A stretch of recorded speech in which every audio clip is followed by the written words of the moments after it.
ప్రముఖ గాయని ఆశా భోంస్లే మరణ వార్త విని తీవ్రంగా విచారించారని ఆంధ్రప్రదేశ్ ముఖ్యమంత్రి నారా చంద్రబాబు నాయుడు వ్యాఖ్యానించారు.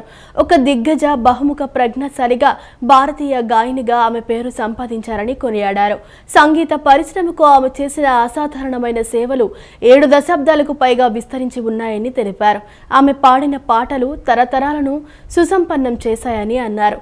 పద్మ విభూషణ్ పురస్కార గ్రహీత అయిన ఆమె వారసత్వం భారతదేశ సంగీత వారసత్వంలో ఒక అంతర్భాగంగా నిలిచి యుగయుగాల పాటు ప్రతిధ్వనిస్తూనే ఉంటుందని చెప్పుకొచ్చారు. ఆమె కుటుంబ సభ్యులకు, స్నేహితులకు, ప్రపంచ వ్యాప్తంగా ఉన్న అభిమానులకు సీఎం చంద్రబాబు సంతాపం తెలిపారు. ప్రముఖ గాయని ఆశా భోంస్లే కన్నుమూశారని తెలిసి చింతించానని డిప్యూటీ సీఎం పవన్ కళ్యాణ్ అన్నారు.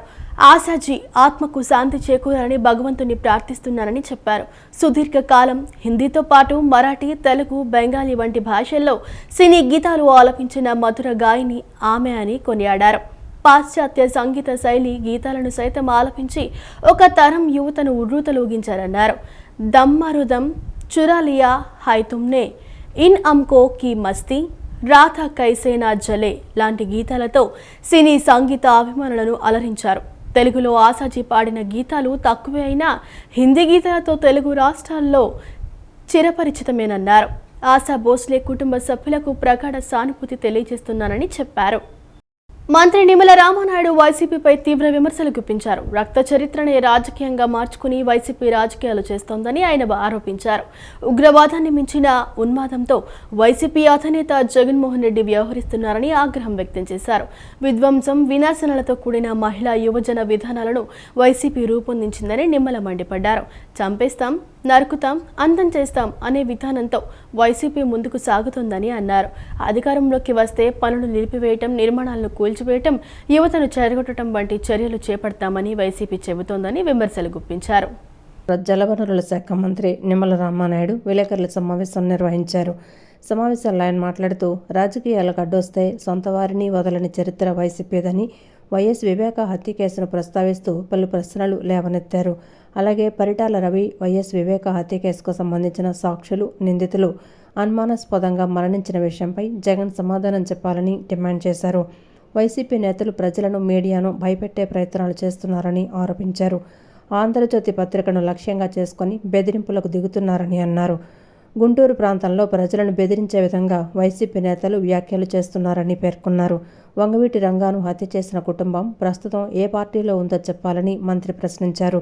వంగవీటి రంగాను రౌడీగా అభివర్ణించిన గౌతమ్ రెడ్డికి పదవిచ్చి జగన్మోహన్ రెడ్డి తన వద్ద చేర్చుకున్నారని విమర్శించారు. అంటే ఆ రోజు తండ్రి అధికారాన్ని అడ్డం పెట్టుకొని రాజకీయాల్లోకి వచ్చి లక్షల కోట్లు సంపాదించి ఆ రోజు ఆర్థిక వ్యవస్థలన్నింటినీ కూడా కలుషితం చేసినటువంటి వ్యక్తి మళ్ళీ ఆయన ఒక పార్టీని పెట్టి రాజకీయాల్లోకి వచ్చి రాజకీయ వ్యవస్థనంతా కూడా కలుషితం చేసినటువంటి పరిస్థితి. తర్వాత అధికారంలోకి వచ్చి పరిపాలనంతా కూడా కలుషితం చేసి రాజకీయ నాయకుల్ని, అధికారులను కూడా కలుషితం చేసినటువంటి వ్యక్తి. అంచేత ఇటువంటి వ్యక్తికి ఈవేళ ఈ ఆంధ్రప్రదేశ్ రాష్ట్రంలో రాజకీయ పార్టీని నడిపేటువంటి నైతిక అర్హత వీరికి లేదు. ఇటువంటి గొడ్డలి పార్టీ పట్ల ప్రజలందరూ కూడా అప్రమత్తంగా ఉండవలసినటువంటి అవసరం ఉంది. రాజకీయంగా భవిష్యత్తులో ఇటువంటి గొడ్డలి పార్టీకి రాజకీయ సమాధి కట్టవలసినటువంటి అవసరం ఉంది. ఇటువంటి గొడ్డలి పార్టీకి భవిష్యత్తులో ఈ రాష్ట్రంలో స్థానం లేకుండా మరి వీళ్ళని శాశ్వతంగా రద్దు చేయవలసినటువంటి అవసరం కూడా ఉంది అనే విషయాన్ని ఈ సందర్భంగా మీ ద్వారా తెలియజేసుకుంటూ, ఇది రేపటి మన భవిష్యత్తు కోసం. ఎందుకంటే ఈవేళ ఆంధ్రప్రదేశ్ రాష్ట్రం మనందరికీ తెలుసు, ఆ రోజు 2014లో రాష్ట్ర విభజన కంటే కూడా 2019, 24 5 సంవత్సరాల వైసీపీ పాలనలోనే ఈ రాష్ట్రం ఎక్కువ నష్టం జరిగింది. అటువంటి నష్టాన్ని పూడ్చేటువంటి దశలో ఒక పక్కన మరి ముఖ్యమంత్రిగా చంద్రబాబు నాయుడు గారు, ఉప ముఖ్యమంత్రిగా పవన్ కళ్యాణ్ గారు, నరేంద్ర మోడీ గారి యొక్క ఆశీస్సులతో ఈ రాష్ట్రాన్ని మళ్ళీ పరిపాలన పట్టాలెక్కించి మళ్ళీ ఈ రాష్ట్ర ఆర్థిక వ్యవస్థను గాడిలో పెట్టి మళ్ళీ ముందుకు ఈ రాష్ట్రాన్ని తీసుకెళ్తూ ఉంటే మరి ఈ రకంగా రాష్ట్రాన్ని మళ్ళీ ధ్వంసం చేయాలి, రాష్ట్రాన్ని మళ్ళీ పరిస్థితిని అంతా కూడా విధ్వంసం చేయాలనేటువంటి ఆలోచనతోటే ఈ వినాశనం, విధ్వంసమే ఎజెండాగా పెట్టుకుని గోదావరి పుష్కరాలు 2027 సందర్భంగా చేపట్టవలసిన పనులను ఈ రోజు నుంచి ప్రారంభం చేసినట్లు రాష్ట్ర దేవాదాయ మరియు ధర్మాదాయ శాఖ మంత్రి ఆనం రామనారాయణ రెడ్డి తెలిపారు. ఆలయాల పునర్నిర్మాణ పనులకు శంకుస్థాపన చేయడం తనకు దక్కిన అదృష్టంగా భావిస్తున్నట్లు తెలిపారు. మిగిలిన పనులను కూడా ప్రాధాన్యత క్రమంలో గుర్తించి అంచనాలు సిద్ధం చేసి సమర్పించాలని అధికారులను ఆదేశించారు. తూర్పు గోదావరి, పశ్చిమ గోదావరి, కోనసీమ జిల్లాలోని 43 దేవాలయాల అభివృద్ధి కోసం 51.79 కోట్ల నిధులు మంజూరు చేసి టెండర్లు కూడా పిలిచినట్లు వెల్లడించారు. రాజమహేంద్రవరం నగరంలో దేవాదాయ శాఖ ఆధ్వర్యంలో ఫేజ్ 1 కింద 9.55 కోట్లతో చేపట్టనున్న పలు అభివృద్ధి పనులకు MP Daggubati Purandeswari, MLA Adireddy Srinivasu, MLC Somaveerraju తదితరులతో కలిసి మంత్రి ఆనం రామనారాయణ రెడ్డి శంకుస్థాపన, భూమి పూజ చేశారు. దేవాదాయ శాఖ ఆధ్వర్యంలో వేద పండితులు, వేద పాఠశాల విద్యార్థులు పూర్ణకుంభంతో సాంప్రదాయ రీతిలో మంత్రికి స్వాగతం పలికారు. ఈ సందర్భంగా దేవాదాయ మరియు ధర్మాదాయ శాఖ మంత్రి ఆనం రామనారాయణ రెడ్డి మాట్లాడుతూ 2027 జూన్ 26 నుంచి గోదావరి పుష్కరాలు ప్రారంభం కానున్న నేపథ్యంలో ముందస్తుగా పరిసర ప్రాంతాల ఆలయాల పునర్నిర్మాణం, అభివృద్ధి పనులు చేపడుతున్నట్లు తెలిపారు. పుష్కరాల నిర్వహణపై ఇప్పటి వరకు 3 రాష్ట్ర స్థాయి సమావేశాలు నిర్వహించినట్లు పేర్కొన్నారు. చీఫ్ సెక్రటరీ ఆధ్వర్యంలో ఒక సమావేశం, 12 మంత్రులతో సబ్ కమిటీ సమావేశం, అలాగే గౌరవ ముఖ్యమంత్రి ఆధ్వర్యంలో మంత్రులు, సెక్రటరీలతో మరో సమావేశం నిర్వహించినట్లు వివరించారు. ముఖ్యమంత్రి చంద్రబాబు నాయుడు పుష్కరాల నిర్వహణలో విశేష అనుభవం కలిగిన నాయకుడని, ఆయన సారథ్యంలో ఏర్పాట్లు వేగంగా కొనసాగుతున్నాయని తెలిపారు. రాజమహేంద్రవరం నగరంలో 9.55 కోట్ల వ్యయంతో 6 దేవాదాయ సంస్థల అభివృద్ధి పనులకు శ్రీకారం చుట్టడం సంతోషదాయకమని మంత్రి పేర్కొన్నారు. పుష్కరాలు రాష్ట్ర ప్రతిష్టకు సంబంధించిన అంశమని, ఎలాంటి లోపాలు లేకుండా నిర్వహించాల్సిన బాధ్యత అందరిపై ఉందన్నారు. దేశ విదేశాల నుంచి సుమారు 10 కోట్ల మంది భక్తులు రానున్న నేపథ్యంలో మౌలిక సదుపాయాలు సమగ్రంగా కల్పించనున్నట్లు తెలిపారు. గోదావరి నది ప్రవహించే 212 కిలోమీటర్ల పరిధిలో తూర్పుగోదావరి, పశ్చిమ గోదావరి, కోనసీమ, ఏలూరు, కాకినాడ జిల్లాల్లో పుష్కర స్నానాలకు అనుకూలంగా ప్రణాళికలు రూపొందిస్తున్నట్లు వివరించారు. ప్రధానమంత్రి నరేంద్ర మోదీ సహకారంతో ఈ పుష్కరాలను విజయవంతంగా నిర్వహించనున్నట్లు తెలిపారు. జూన్ 26 నుంచి జూలై 7వ తేదీ వరకు గోదావరి పుష్కరాలు నిర్వహించనున్నట్లు తెలిపారు. అవసరమైన మేరకు పునర్నిర్మాణం జరగాలని, ప్రత్యేకమైనటువంటి ఏర్పాట్లు చేయాలని ఇప్పటికే రాష్ట్ర స్థాయిలో 3 సమావేశాలు పెట్టడం జరిగింది. ఒకటి ప్రధాన కార్యదర్శి గారు అధికారులతో పెడితే, రెండవది సాక్షాత్తు ఈ రాష్ట్ర ముఖ్యమంత్రి శ్రీ చంద్రబాబు నాయుడు గారు 12 మంది ఈ గోదావరి పుష్కరాల పరిధిలో ఉన్నటువంటి మంత్రుల్ని ఒక సబ్ కమిటీగా వేసి సెక్రటరీలని, మంత్రుల్ని కలిపి కార్యక్రమం పెట్టడం జరిగింది. వారి సమీక్ష కూడా చేశారు. వారు కొన్ని సూచనలు ఇవ్వడం జరిగింది. అనేక విషయాలని వారు ప్రస్తావన చేయడం జరిగింది. ఎందుకంటే ఇక్కడ ఉన్నటువంటి మా అందరికన్నా చంద్రబాబు నాయుడు గారికి పుష్కరాల విషయంలో చాలా అనుభవం ఉంది. ఎందుకంటే గడిచిన 2 ఇప్పుడు జరిగే ఈ 3 పుష్కరాలకు కూడా ముఖ్యమంత్రిగా శ్రీ చంద్రబాబు నాయుడు గారే గోదావరి, కృష్ణా పుష్కరాలను నడిపినటువంటి అనుభవం కలిగినటువంటి వ్యక్తి. ఉమ్మడి రాష్ట్రానికి ముఖ్యమంత్రిగా, ఇవాళ విడిపోయినటువంటి రాష్ట్రానికి ముఖ్యమంత్రిగా ఈ పుష్కరాలను నిర్వహించడంలో వారే ఎక్కువ అనుభవజ్ఞులు. వారి సూచనలే ఇవాళ ఈ విజయ పదం వైపు గోదావరి పుష్కరాలను నిర్వహించడానికి ఏర్పాట్లు చేస్తూ ఉన్నాం. అలాగే ఉమ్మడి తూర్పుగోదావరి జిల్లాలోని అన్నవరం దేవస్థానంలో ఈరోజు కొన్ని కార్యక్రమాలని ప్రారంభించి, ఒకటి ప్రారంభం, ఒకటి శంకుస్థాపన చేయడం జరిగింది.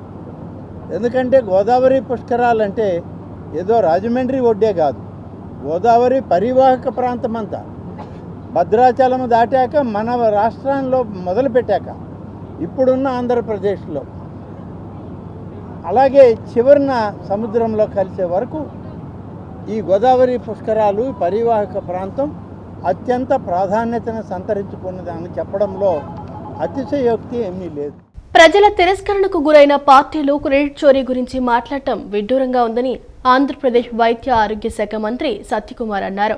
క్రెడిబిలిటీ లేని వారు క్రెడిట్ చోరీ గురించి మాట్లాడుతున్నారని విమర్శించారు. రాష్ట్రానికి ఏ పరిశ్రమ వచ్చినా తామే తీసుకువచ్చామని వైఎస్ జగన్ అంటున్నారని తెలిపారు. గత వైసీపీ ప్రభుత్వ హయాంలో అనేక పరిశ్రమలు రాష్ట్రం నుంచి వెనక్కి వెళ్లిపోయాయని గుర్తు చేశారు.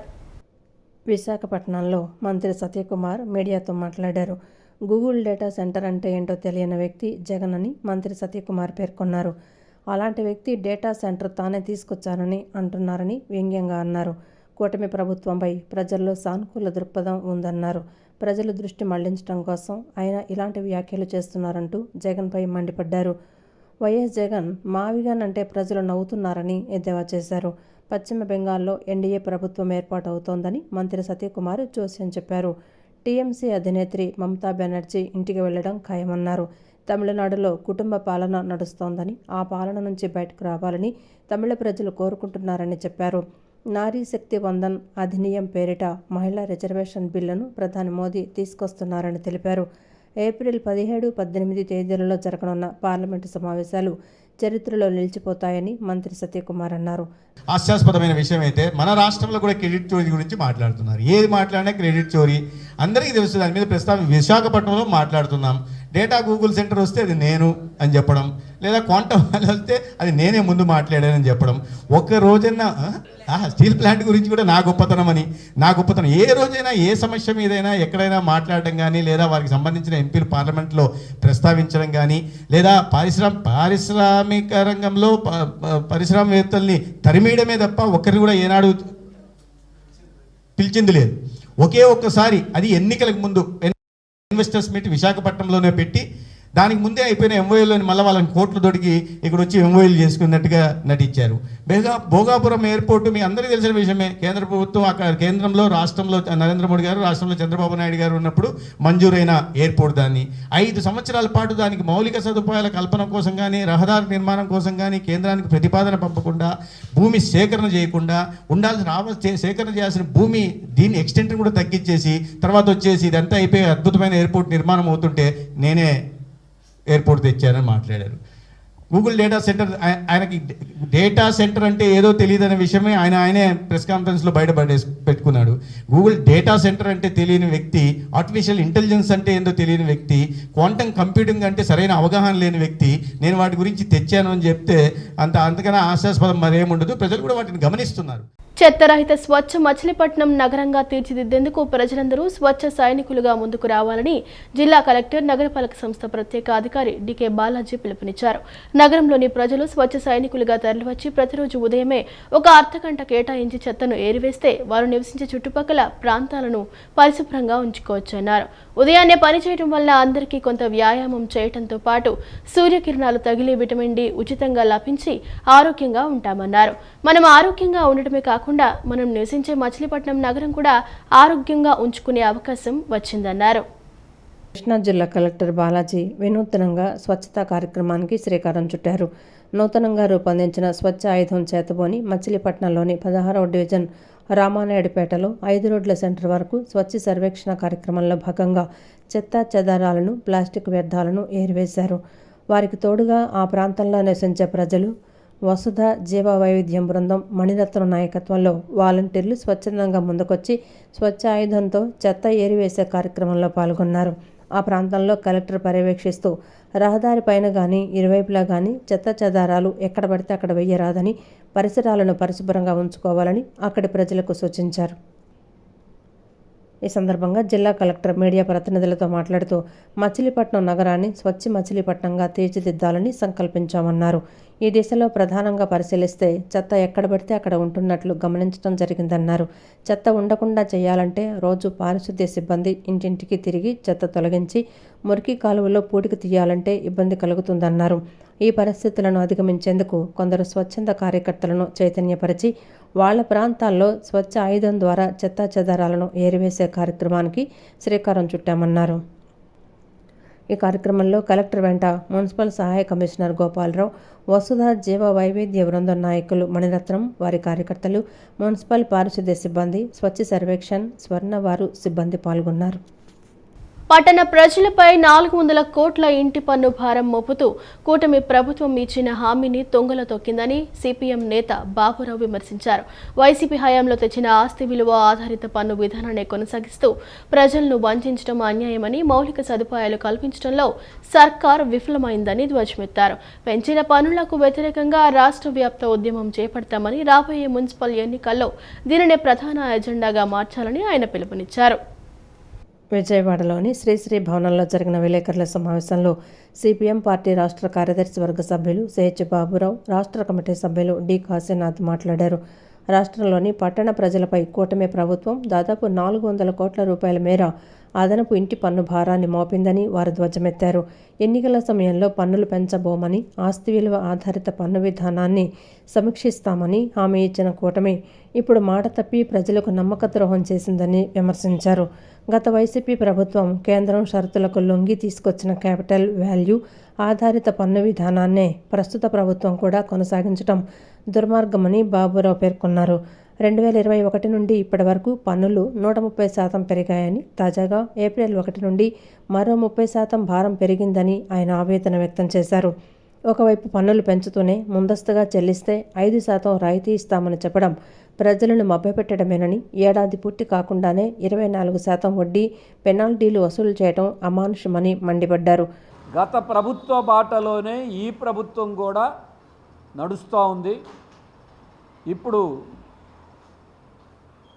ఇంటి పన్నుల్ని పెంచేశారు.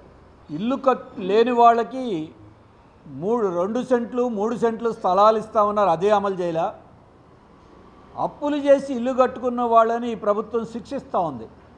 గత 6 ఏళ్లలో 2021 నుండి ఇవాల్టి వరకు చూస్తే 130% ఇంటి పన్నులు పెరిగినాయి. 15%తో ప్రారంభమైన ఇంటి పన్నుల పెంపు ఈ సంవత్సరం 30% ఇంటి పన్నులు పెరిగినాయి. గత వైసీపీ ప్రభుత్వ బాటలోనే టీడీపీ కూడా ప్రయాణం చేస్తూ ఉంది, కూటమి ప్రభుత్వం కూడా ప్రయాణం చేస్తూ ఉంది. ఇదే కాదు, ఈరోజు కేంద్రంలో ఉన్నటువంటి బీజేపీ మోడీ ప్రభుత్వం అద్దె విలువలను బట్టి కాకుండా ఇంటి స్థలం, ఇంటి నిర్మాణం, క్యాపిటల్ వాల్యూ అంటారు, దాన్ని బట్టి పన్నులు వేసే కొత్త విధానాన్ని రుద్దితే, వైసీపీ గుడ్డిగా ఆమోదిస్తే ఇవాళ అదే బాటలో కూటమి ప్రభుత్వం ప్రయాణం చేయటం రోజు తిట్టుకుంటారు టీడీపీ, వైసీపీ, కూటమి నేతలందరూ. విద్వేష రాజకీయాలు, మాది అభివృద్ధి రాజకీయాలు అంటూ ఉంటారు. అభివృద్ధి పన్నులలో అభివృద్ధి కనపడతా ఉంది, భారాలలో అభివృద్ధి కనపడతా ఉంది తప్ప పన్నులు చేయటంలో అభివృద్ధి లేదు. ఆస్తి పన్ను పెంచను, విద్యుత్ ఛార్జీలు పెంచను, స్వచ్ఛమైన నీరు అందిస్తా, అభివృద్ధిని చూపిస్తా, విధ్వంసాన్ని ఆపుతా, నిలవరిస్తా, ఇటువంటి కొల్లలుగా ఆయన వాగ్దానాలన్నీ వర్షం కురిపించేశాడు. ఆయన అధికారం చేపట్టాడు, 2 సంవత్సరాలు అయింది. పెరగడమే తప్ప తరగడం అని చెప్పనేటువంటిది ప్రజల మీద భారాలు కనపడినటువంటి పరిస్థితికి వచ్చేసింది. ఆస్తి పన్ను ఇప్పుడు చెప్పినట్టుగా 131% పెరగడం అంటే సంవత్సరానికి 15% పెంచుకుంటూ ఒకప్పుడు 98 కోట్లు విజయవాడ నగరపాలక సంస్థ ఆస్తి పన్ను అయితే ఇప్పుడు 300 దాటి 400లోకి ప్రవేశించబోతూ ఉంది. అంటే ఎంత పెంచారు మీరని చెప్పనే చూస్తే, పట్టణ సంస్కరణలు అని చెప్పనే పేరుతో మోడీ చెప్పినటువంటి దానికి అంతకుముందు జగన్ ప్రభుత్వం జీ హుజూర్ అంటే, ఇప్పుడు మీరు ఆ హుకుముని అమలు జరిపేటువంటి దానికి మీరు జీ హుజూర్ అని చెప్పని బయలుదేరారు తప్ప దీన్ని నిలవరించేటువంటి ప్రయత్నం చేయడంలా. విజయవాడ ఇంద్రకీలాద్రిపై అమ్మవారిని దర్శించుకోవడానికి భక్తులు పెద్ద సంఖ్యలో తరలివచ్చారు. వేసవి సెలవులు దినం కావడంతో వివిధ ప్రాంతాల నుండి భక్తులు పెద్ద సంఖ్యలో తరలివస్తున్నారు. వేసవి సెలవు దినాలు ఆపై ఆదివారం కావడంతో నేడు విజయవాడ ఇంద్రకీలాద్రిపై భక్తుల రద్దీ అధికంగా ఉంది. వివిధ ప్రాంతాల నుండి భక్తులు పెద్ద సంఖ్యలో ఇంద్రకీలాద్రికి తరలి వస్తున్నారు. ప్రస్తుత ఎండ తీవ్రతను దృష్టిలో ఉంచుకొని దర్శనం కోసం వేచి ఉండే భక్తులకు ఎలాంటి ఇబ్బందులు కలగకుండా దేవస్థానం అధికారులు పటిష్టమైన చర్యలు చేపట్టారు. భక్తుల సౌకర్యార్థం క్యూలైన్లలో మంచినీరు, చలువ పందిళ్లు, ఇతర కనీస వసతులను ఏర్పాటు చేశారు. అమ్మవారి దర్శనానికి విచ్చేసిన భక్తులందరికీ అన్నప్రసాదాన్ని దేవస్థాన అధికారులు ఎప్పటికప్పుడు నాణ్యతగా రుచికరంగా అందిస్తున్నారు. అందరికీ తృప్తిగా అన్నప్రసాదాన్ని స్వీకరించేలా ఎప్పటికప్పుడు పర్యవేక్షిస్తున్నారు. భక్తుల రద్దీని క్రమబద్ధీకరించి సామాన్య భక్తులకు త్వరితగతిన దర్శనం కల్పించేందుకు నేడు ఉదయం 10 గంటల నుండి మధ్యాహ్నం 2:30 గంటల వరకు అంతరాలయ దర్శనాలను తాత్కాలికంగా నిలిపివేశారు. ఈ సమయంలో కేవలం ముఖమండప దర్శనం ద్వారానే భక్తులను అనుమతించారు. భక్తులు ఈ మార్పును గమనించి ఆలయ సిబ్బందికి సహకరించి ప్రశాంతంగా అమ్మవారిని దర్శించుకోవాలని దేవస్థాన అధికారులు కోరుతున్నారు. ఆర్య వయస్సులకు రాజకీయంగా సముచిత ప్రాధాన్యం కల్పించే దిశగా కూటమి ప్రభుత్వం కృషి చేస్తుందని ఆర్య వయస్సు development corporation chairman Dhoondi Rakesh పేర్కొన్నారు. ఈ మేరకు CM Chandrababu, deputy CM Pawan Kalyan తమకు ఇచ్చిన హామీలు నెరవేర్చే దిశగా పనిచేస్తున్నారని అన్నారు. ఇవి సాధించేందుకు ఆర్య వయస్సులంతా సంఘటితం కావాలని పిలుపునిచ్చారు. వాసవి జాగృతి ఇంటర్నేషనల్ 2వ వార్షికోత్సవ వేడుకలు విజయవాడ తుమ్మలపల్లి కళాక్షేత్రంలో ఘనంగా జరిగాయి. ఈ సందర్భంగా విజయ్ భేరి పేరిట ఏర్పాటైన సభలో Aryavysya development corporation chairman Dhoondi Rakesh ముఖ్య అతిథిగా పాల్గొన్నారు. ఈ సందర్భంగా ఆయన మాట్లాడుతూ వాసవి జాగృతి ఇంటర్నేషనల్ ఆధ్వర్యంలో ఆర్యవైశ్యుల విజయ్ భేరి ఏర్పాటు చేయడం అభినందనీయమన్నారు. ఆర్యవైశ్యులు చేస్తున్న సామాజిక సేవా కార్యక్రమాలు ప్రశంసనీయమని కొనియాడారు. ఆర్యవైశ్యులకు రాజకీయంగా సముచిత ప్రాధాన్యం కల్పించే దిశగా కూటమి ప్రభుత్వం కృషి చేస్తోందని స్పష్టం చేశారు. ఈ మేరకు CM Chandrababu, deputy CM Pawan Kalyan తమకిచ్చిన హామీని నెరవేర్చే దిశగా పనిచేస్తున్నారన్నారు. ఇది సాధించుకునేందుకు ఆర్యవైశ్యులంతా సంఘటితం కావాలని పిలుపునిచ్చారు. ఎక్కడా కూడా కులాలతో, మతాలతో, ప్రాంతాలతో, వర్గంతో సంబంధం లేకుండా ఎక్కడ అవసరం ఉంటే అక్కడికి వాసవి జాగృతి తరపున స్పందించి సేవా కార్యక్రమం నిర్వహించుకుంటూ వెళుతున్నాం. మనీతో కాకుండా మనిషిగా మనసుతో చేసే సేవా కార్యక్రమం నిర్వహించుకున్నటువంటి స్వచ్ఛంద సేవా సంస్థగా అతి తక్కువ కాలంలో గుర్తింపు పొంది ఈరోజు 2300 మంది సభ్యులు చాలా చక్కటి నాయకత్వ లక్షణాలతో ఈ సంస్థను ముందుకు తీసుకెళ్తున్నారు. అనేక రకాలైన సేవా కార్యక్రమాలు, శ్రమదానం, గుప్పుడు బియ్యం, పల్లికి పోదాం, చెలో చెలో, అదేవిధంగా విందు వినోదం, ఇలా అనేక రకాలైన కార్యక్రమాలతో, ఇలా జై జవాన్స్, ఇలా రకరకాల కార్యక్రమాలతో ముందుకు తీసుకెళ్తున్నాం ఆర్గనైజేషన్ని. ఈరోజు ఇంటర్నేషనల్ కన్వెన్షన్ సందర్భంగా అనేక రకాలైన కొత్త ప్రాజెక్ట్స్కి రూపకల్పన చేయడం జరిగింది. ఇవన్నీ కూడా ఈరోజు ఆరోగ్యమస్తు అని, వాగ్దేవి అని, ఇలా అనేక రకాలైనటువంటి కార్యక్రమాలు కొత్తగా ఈరోజు మా ఐసీసీ ఆఫీసర్లు, జిల్లా గవర్నర్లు, అదేవిధంగా డిస్టిక్ ఆఫీసర్లు ఆర్యన్ సమక్షంలో ఈ యొక్క కొత్త పథకాలన్నీ కూడా ప్రకటించడం జరుగుతుంది. అనంతరం వాసవి జాగృతి ఇంటర్నేషనల్ వ్యవస్థాపక అధ్యక్షులు తిరువేది వేణుగోపాల్ మాట్లాడుతూ సేవ, స్నేహం, నాయకత్వం, వ్యాపారం వంటి 4 అంశాలతో ఏర్పాటైన వాసవి జాగృతి ఇంటర్నేషనల్ దిగ్విజయంగా ముందుకు సాగుతోందన్నారు.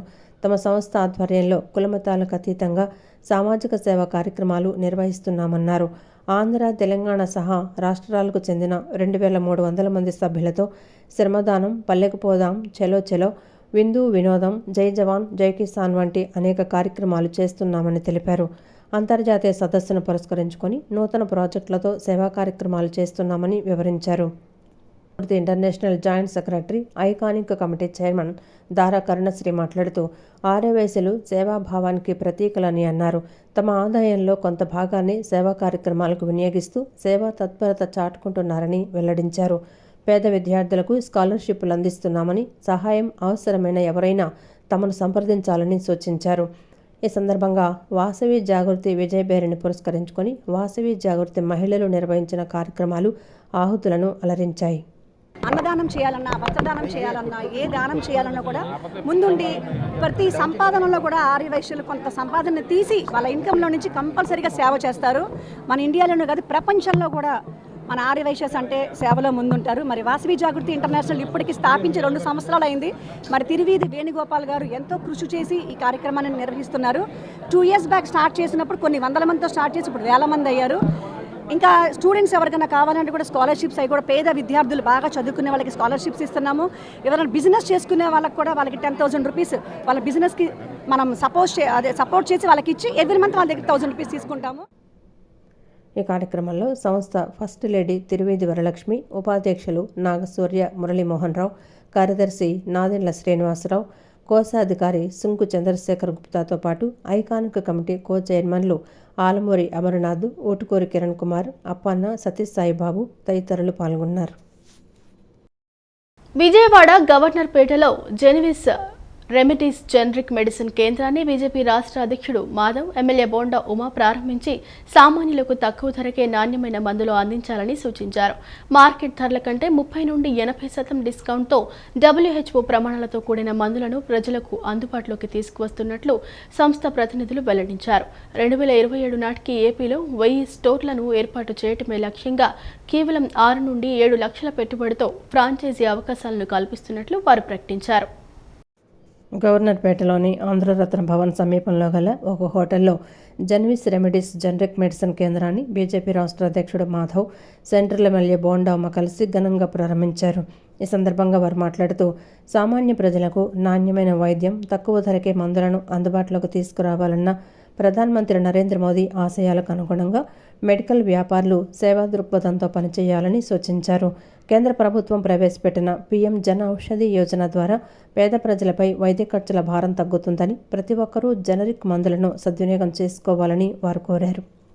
అనంతరం జన్విస్ రెమెడీస్ ఫౌండర్ సీఈఓ సంతోష్ షెడ్జీ మాట్లాడుతూ 2016లో పూణేలో ప్రారంభమైన తమ సంస్థ ప్రస్తుతం 7 రాష్ట్రాలలో వేలాది స్టోర్ల ద్వారా సేవలు అందిస్తోందని తెలిపారు. మార్కెట్ ధరలతో పోలిస్తే తమ వద్ద 30 నుండి 80% తక్కువ ధరకే మందులు లభిస్తాయని వెల్లడించారు. These medicines are high quality, very high quality, like top companies.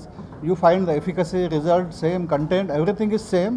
You won't feel this is a generic brand. That top quality medicine we manufacture. Government of India is promoting via PM Jan Aushadhi Yojana, all the generic medicines chain, all the financial budgets has a provision for generic medicine store across the country. So now generic medicines is started because medicines is not affordable to any citizens, let it be poor, middle, lower class. Medicine is very costly.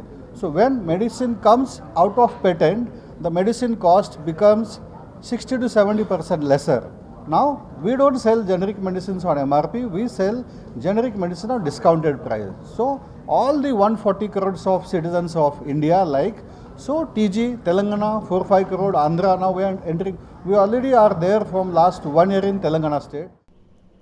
అనంతరం Andhra head P Shivakumar మాట్లాడుతూ బయట మార్కెట్లో 5,000 పలికే మందులను అదే నాణ్యతతో కేవలం 800 నుండి 900కే అందిస్తున్నామని, తమ మందులన్నీ WHO GMP సర్టిఫికేషన్ పొందినవని స్పష్టం చేశారు.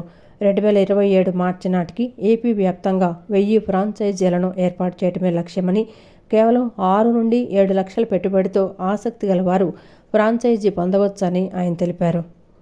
5,000 రూపాయలు మెడిసిన్స్ కొనే వాళ్ళకు కూడా 800-900 రూపాయలకే అదే క్వాలిటీ, అదే సాల్ట్, అదే డ్రగ్, మొత్తం high quality drug WHO GMP certified గల డ్రగ్స్ని, మెడిసిన్స్ని వాళ్ళకు అందజేస్తున్నాము.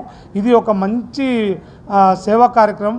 అండ్ ఒక 1000 మందికి అయితే రేపు 2027 మార్చి 31కి 2000 స్టోర్స్ అయితే మేము స్టార్ట్ చేయాలనుకుంటున్నాము. దీనికి తగ్గట్టుగా మొత్తం ఎంటైర్ ఏపీ మొత్తం టీమ్ స్టార్ట్ అయింది.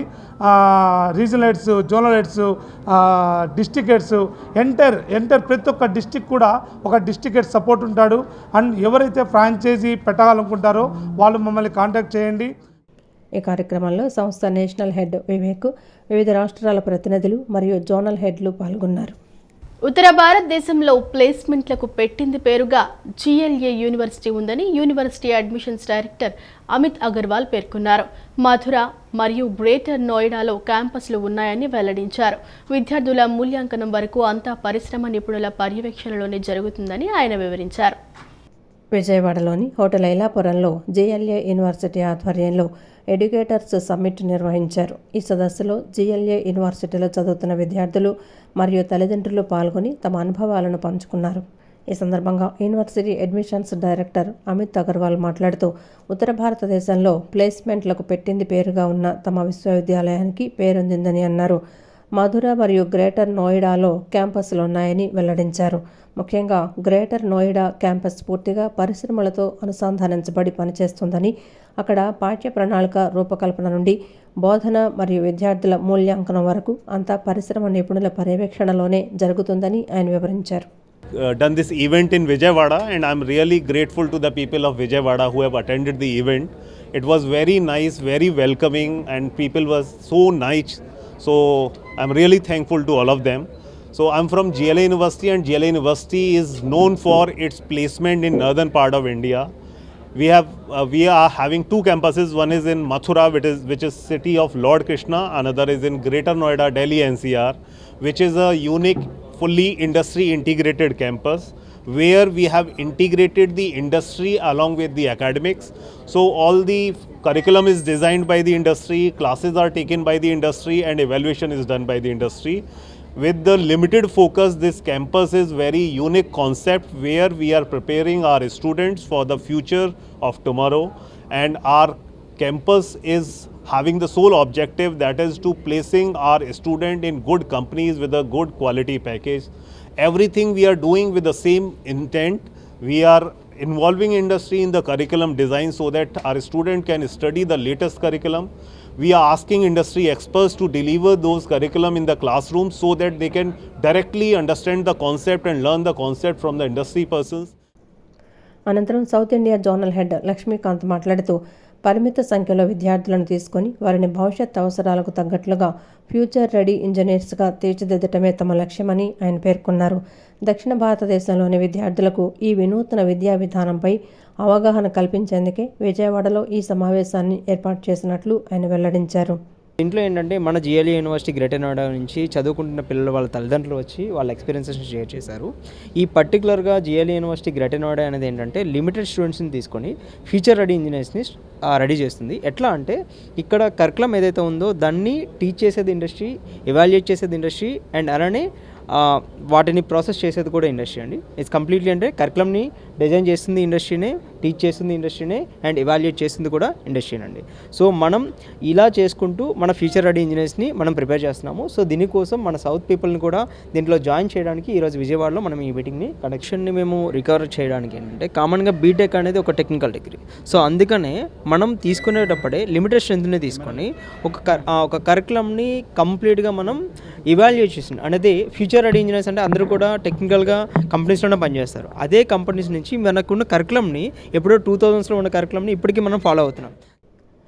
ఈ కార్యక్రమంలో యూనివర్సిటీ ప్రతినిధి ప్రియా సింగ్ తదితరులు పాల్గొన్నారు. ఈ వార్తలు ఇంతటితో సమాప్తం. మరో బులెటిన్తో మళ్ళీ కలుద్దాం. అంతవరకు సెలవు. నమస్కారం.